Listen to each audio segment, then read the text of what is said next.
ಬಾಗೇಪಲ್ಲಿ ವಿಧಾನಸಭಾ ಕ್ಷೇತ್ರದ ಕಾಂಗ್ರೆಸ್ ಶಾಸಕ ಎಸ್.ಎನ್. ಸುಬ್ಬಾರೆಡ್ಡಿ ಅವರಿಗೆ ಸಚಿವ ಸ್ಥಾನ ಕೊಡಬೇಕಿತ್ತು ಮತ್ತು ಕೊಡಲಿಲ್ಲದಿಂದ ಅನ್ಯಾಯ ಆಗಿದೆ ಅಂತೇಳಿ ಇವತ್ತು ಬೆಳಗ್ಗಿನಿಂದಲೂ ಸಹ ಒಂದು ಬಾಗೇಪಲ್ಲಿ ವಿಧಾನಸಭಾ ಕ್ಷೇತ್ರದ ಚೋಳೂರು, ಬಾಗೇಪಲ್ಲಿ ಮತ್ತು ಗುಡಿಬಂಡೆ 3 ತಾಲೂಕುಗಳಲ್ಲಿ ಒಂದು ಯಶಸ್ವಿಯಾಗಿ ಬಂದ್ ಆಚರಿಸಿ ಅವರ ಕಾರ್ಯಕರ್ತರು ಮತ್ತು ಅವರ ಅಭಿಮಾನಿಗಳು ಒಂದು ನ್ಯಾಯ ಕೋರಿದರು.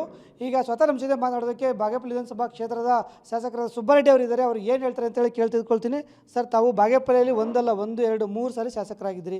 ಈ ಸಾರಿ ನಿಮಗೆ ಸಚಿವ ಸ್ಥಾನ ಸಿಕ್ಕೇ ಬಿಡ್ತು ಅಂದ್ಕೊಂಡಿದ್ರು, ಕೊನೆಯ ಕ್ಷಣದಲ್ಲಿ ತಪ್ಪಾಯಿತು. ಈಗ ಇದಕ್ಕೆ ಏನು ಹೇಳಕ್ಕೆ ಇಷ್ಟಪಡ್ತೀನಿ?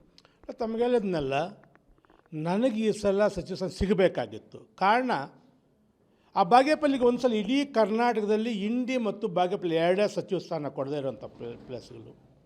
ಈ ಸಲ ಬಾಗೇಪಲ್ಲಿಗೆ ಕೊಡ್ತಾರೆ ಅಂತ ನಂಬಿಕೆ ನನಗಿತ್ತು. ಯಾಕೆ ಕಾರಣ ಅಂತಂದ್ರೆ ಕೊಟ್ಟಿಲ್ಲ. ಅದರ ನೋವು ನನಗಿದೆ, ಬೇಸರನೂ ಇದೆ ಅದ್ರ ಜೊತೆಗೆ. ಈಗ ನೀವು ಈ ಹಿಂದೆ BJP ಅವರು ನಿಮ್ಮನ್ನೇ ಸೆಳೆಯೋದಕ್ಕೆ ಪ್ಲಾನ್ ಮಾಡಿದ್ರು, ಸಚಿವ ಸ್ಥಾನದ ಆಮಿಷ ಒಡ್ಡಿದ್ರು, ಆಗ ನೀವು ಹೋಗಿರಲಿಲ್ಲ. ಈಗ ನೋಡಿದ್ರೆ ಕಾಂಗ್ರೆಸ್ಸಲ್ಲೇ ಕೈ ತಪ್ಪಿದೆ. ಏನು ಹೇಳ್ತೀರಿ? ನಿಜಾನೇ ಅಲ್ವಾ? ನನಗೆ BJP ಆಪರೇಷನ್ ಕಮಲ ಮಾಡಿದಾಗ ನಾನು ಇಲ್ಲಿರುವಂಥ ಲೋಕಸಭಾ ಸದಸ್ಯ ಡಾಕ್ಟರ್ ಸುಧಾಕರ್ ಯಡಿಯೂರಪ್ಪ, ವಿಜೇಂದ್ರ ಅವರೇ ನಮ್ಮನ್ನಿಬ್ಬರನ್ನು ಕರೆದಿದ್ದು. ಆದರೆ ನಾನು ಒಂದು ಮಾತು ಹೇಳಿದೆ ಅವತ್ತು ಸುಧಾಕರ್ಗೆ, ಇಲ್ಲ ಸುಧಾಕರ್ ಸರ್, ನೀವು ಹೋಗಿ, ನಾನು ಬರಲ್ಲ, ಯಾವತ್ತಿದ್ರೂ ನನಗೆ ಪಕ್ಷ ಗುರುತಿಸುತ್ತೆ, ನನಗೊಂದು ಸ್ಥಾನಮಾನ ಕೊಡುತ್ತೆ ಅಂತ ಹೇಳಿದ್ದೆ. ಆದರೆ ನಾನು ಆವತ್ತು ಏನು ನಿಷ್ಠೆ ತೋರಿಸಿದ್ನ ಪಕ್ಷಕ್ಕೆ, ಆ ನಿಷ್ಠೆ ಪಕ್ಷ ನನಗೆ ತೋರಿಸ್ತಾ ಇಲ್ಲ ಅಂತ ಬೇಸರ ಇದೆ. ನಾನು ಆವತ್ತೇ ಮಿನಿಸ್ಟರ್ ಆಗ್ತಾಯಿದ್ದೆ. ನಾನು ಅಂದರೆ ಯಾವ ಕಾಂಗ್ರೆಸ್ ಅಂದ್ಕೊಂಡಿದ್ದರೆ ಇಲ್ಲ, ನನ್ನ ಪಕ್ಷ ನಾನು ಗುರುತಿಸುತ್ತೆ ಅಂತ ನಂಬಿದ್ದೆ. ಯಾಕೆ ಆ ನಂಬಿಕೆ ಹುಷುವಾಗಿದೆ ಅನ್ನೋಕ್ಕೆ ಬೇಸರ ಆಗಿದೆ ನನಗೆ. ಕೊನೆಯ ಕ್ಷಣದಲ್ಲಿ ಯಾಕೆ ಬದಲಾಯಿತು? ಏನು ಸಮಸ್ಯೆ ಆಯಿತು? ಸರ್, ನನಗೆ ಗೊತ್ತಿಲ್ಲ. ಯಾಕಂದರೆ ನಾನು ಡೆಲ್ಲಿ ಬಿಡುವಾಗ ನನ್ನ ಹೆಸರಿದೆ ಅಂತ ಕನ್ಫರ್ಮ್ ಆಯಿತು. ಮಾನ್ಯ ಮುಖ್ಯಮಂತ್ರಿಗಳು ಕೇಳಿದೆ, ನನ್ನ ಲಿಸ್ಟಲ್ಲಿ ಹಾಕಿದ್ದೀನಪ್ಪ, ನಿಂದಿದೆ ಅಂತ ಹೇಳಿದ್ರು. ಇನ್ನೇನು ಬಿಡು ಅಂತ ನಾನು ಬಂದುಬಿಟ್ಟೆ. ಕೊನೆಯಲ್ಲಿ ಆ 2-3 ದಿವಸದಲ್ಲಿ ಏನಾಯಿತು ಅಂತ ನಮಗೆಲ್ಲ ಗೊತ್ತಿಲ್ಲ. ಹೈಕಮಾಂಡ್ ಯಾಕೆ ಈ ತೀರ್ಮಾನ ತಗೊಂಡಿದ್ದೋ ಗೊತ್ತಿಲ್ಲ.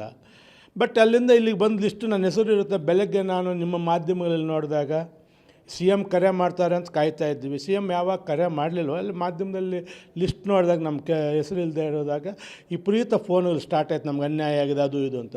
ನಾನು ಆವಾಗ ಸ್ವಿಚ್ ಆಫ್ ಮಾಡಿದವನು ಇವತ್ತು ಆನ್ ಮಾಡ್ತಾ ಇರೋದು. ನಮ್ಮ ಜನತೆ ಭಾರಿ ಆಸೆ ಇಟ್ಕೊಂಡಿದ್ರು, ಈ ಸಲ ಸಚಿವ ಸ್ಥಾನ ಬಾಗೇಪಲ್ಲಿಗೆ ಸಿಗುತ್ತೆ, ಈ ಬಾಗೇಪಲ್ಲಿ ಕ್ಷೇತ್ರ ಅಭಿವೃದ್ಧಿ ಕಾಣುತ್ತೆ ಅಂತ ಒಂದು ಕನಸು ಇಟ್ಕೊಂಡಿದ್ರು. ಆ ಕನಸು ನನಸಾಗಲಿಲ್ವೇ ಅಂತ ಬೇಸರ ಇದೆಯಪ್ಪ. ಸರ್, ಈಗ ಸಚಿವ ಸಂಪುಟ ವಿಸ್ತರಣೆ ಮುಗಿದ ಅಧ್ಯಾಯ. ಈಗ ನೀವು ಏನು ಮಾಡೋಕ್ಕೆ ಇಷ್ಟಪಡ್ತೀರಿ? ನಿಮ್ಮ ಬೆಂಬಲಿಗರಿಗೆ ಏನು ಹೇಳೋಕ್ಕೆ ಇಷ್ಟಪಡ್ತೀರಿ? ಸರ್, ನನ್ನ ಬೆಂಬಲಿಗರಿಗೂ ನಿನ್ನೆನೇ ಅಲ್ಲದೆ ಬಂದು ಬೇಡ, ಸಾರ್ವಜನಿಕರಿಗೆಲ್ಲ ಪಾಪ ತೊಂದರೆ ಕೊಡೋದು ಬೇಡ ಅಂತ ಅವ್ರು ನನ್ನ ಮಾತು ಕೇಳಲಿಲ್ಲ. ಆದರೆ ಈಗ ಫೋನ್ ಮಾಡಿ ಹೇಳಿದೆ, ಈಗಲೇ ಇಮ್ಮಿಡಿಯೇಟಾಗಿ ಸ್ಟಾಪ್ ಮಾಡಿ ಬಿಡಿ, ನೀವು ಯಾರು ಅಲ್ಲಿ ಇರಬೇಡಿ ಅಂತ ಹೇಳಿದ್ದೀನಿ. ಖಂಡಿತವಾಗಲೂ ಈಗ ಸ್ಟಾಪ್ ಆಗುತ್ತೆ.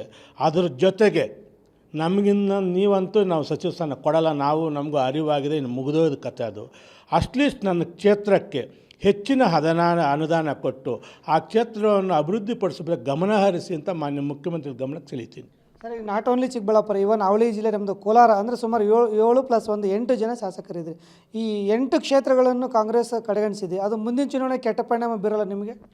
ನನಗೆ ಗೊತ್ತು, ಬೀರುತ್ತೆ ಅಂತ ನನಗೂ ಅನಿಸುತ್ತೆ. ಯಾಕಂದರೆ ಇವತ್ತು 7 ಜನ 7ರಿಂದ 8 ಜನ ಶಾಸಕರು ಹೊಂದಿರುವಂಥ 2 ಜಿಲ್ಲೆಗಳು ಒಂದು ಸಚಿವ ಸ್ಥಾನ ಕೊಡಲಿಲ್ಲ ಅಂದರೆ ಬರುವಂಥ ಎಲೆಕ್ಷನ್, ಈಗ ಹಿಂಗೇನು 1.5 ವರ್ಷ 1.25 ವರ್ಷ ಚುನಾವಣೆಗಳು ಬಂದಾಗ ಜನರಿಗೆ ಎಲ್ಲೋ ನಮ್ಮ ಕಾಂಗ್ರೆಸ್ ಯಾರಿಗೂ ಈ ಸಚಿವ ಸ್ಥಾನ ಕೊಟ್ಟು ಡೆವಲಪ್ಮೆಂಟ್ ಮಾಡಿಲ್ಲ ಅನಿಸುತ್ತೆ.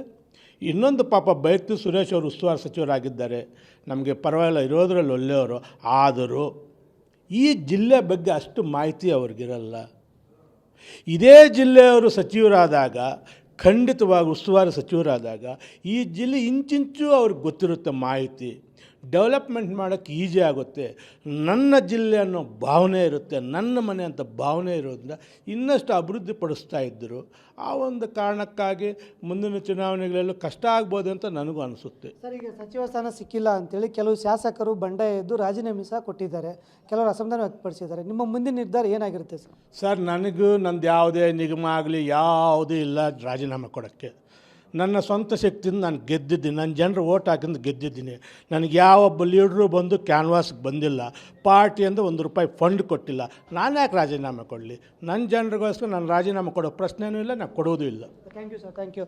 ಒಟ್ಟಿನಲ್ಲಿ ಬಾಗೇಪಲ್ಲಿ ವಿಧಾನಸಭಾ ಕ್ಷೇತ್ರಕ್ಕೆ ಈ ಬಾರಿ ಆದರೂ ಸಚಿವ ಸ್ಥಾನ ಸಿಗುತ್ತೆ ಅಂತ ನಿರೀಕ್ಷೆ ಮಾಡಲಾಗಿತ್ತು. ಆದರೆ ಸಿಗದ ಕಾರಣ ಈಗ ಬಾಗೇಪಲ್ಲಿ ವಿಧಾನಸಭಾ ಕ್ಷೇತ್ರದ ಶಾಸಕ ಸುಬ್ಬಾರೆಡ್ಡಿ ಅವರು ತಮ್ಮ ಮನದಾಳದ ಮಾತನ್ನು TV9 ಜೊತೆ ಹಂಚಿಕೊಂಡ್ರು. ಕ್ಯಾಮ್ರಾಮನ್ ಸುಧಾಕರ್ ಜೊತೆ ಭೀಮಪ್ಪ ಪಾಟೀಲ್, TV9 ಚಿಕ್ಕಬಳ್ಳಾಪುರ.